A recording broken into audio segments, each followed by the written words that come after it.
बिहार में विधानसभा चुनाव 2025 में सीट बंटवारे को लेकर इंडिया गठबंधन की बैठक हुई। इस बैठक में सीट बंटवारे को लेकर क्या बातचीत हुई, आइए जानते हैं इस बैठक के सियासी मायने क्या हैं। नमस्कार, आपके साथ मैं हूं कंचन डोगरा। बिहार की राजनीति से आती है बड़ी खबर, जानिए। कांग्रेस ने मांगी है परंपरागत सीटें। जी हां, इंडिया गठबंधन की पिछली मीटिंग में आरजेडी ने सभी पार्टियों से सीटों की लिस्ट मांगी थी। इस पर वाम दल और कांग्रेस ने अपनी सीटों की लिस्ट तेजस्वी यादव को सौंप दी थी। इसके अलावा लेफ्ट ने इसके लिए कुछ समय मांगा था। सोर्सेस की माने तो कांग्रेस की डिमांड है कि सीट बंटवारे के दौरान उसे वो सीटें मिले जहां पर वो मजबूत है, यानी कि कांग्रेस 60 से कम सीटों पर चुनाव लड़ने के लिए राजी है, बशर्ते उसे वो सीटें मिले जहां पर वो परंपरागत तौर पर मजबूत रही है। आगे जानिए, कांग्रेस ने पिछली बार 70 सीटों पर चुनाव लड़ा था। इस बार भी उसकी रणनीति इन्हीं सीटों पर चुनाव लड़ने की है।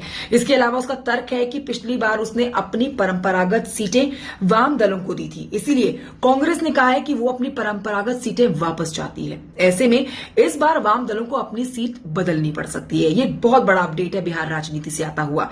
आगे ये भी जानिए कि सोर्सेस की माने तो मीटिंग में मुकेश सैनी ने 60 सीटों की डिमांड की है। हालांकि तेजस्वी यादव उन्हें 10 से 15 सीटें दे सकते हैं, जो जानकारी मिल रही है।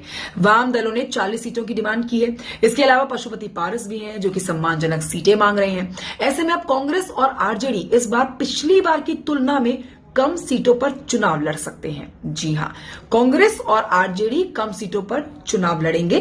कांग्रेस को इस बार तेजस्वी मनपसंद सीटें दे सकते हैं। इसके बदले में वो उनकी 15 से 20 सीटें कम कर सकते हैं, यानी कि कांग्रेस को इस बार 55 से 60 सीटें मिल सकती हैं, ताकि सैनी, माले और पशुपति पारस को सीटें दी जा सके। वहीं जानिए कि आरजेडी ने पिछली बार 144 सीटों पर चुनाव लड़ा था और इस बार जो जानकारी मिल रही है, आरजेडी इन सीटों को कम कर सकती है, कम करके 130 से 135 सीटों पर चुनाव लड़ सकती है।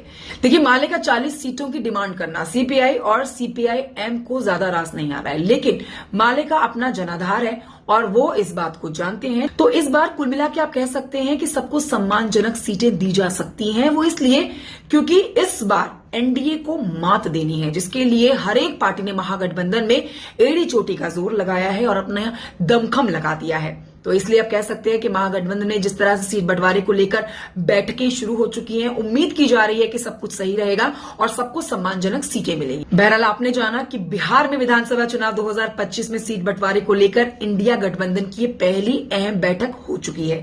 कमेंट करके बताएं इस बारे में आप क्या कहेंगे। नमस्कार।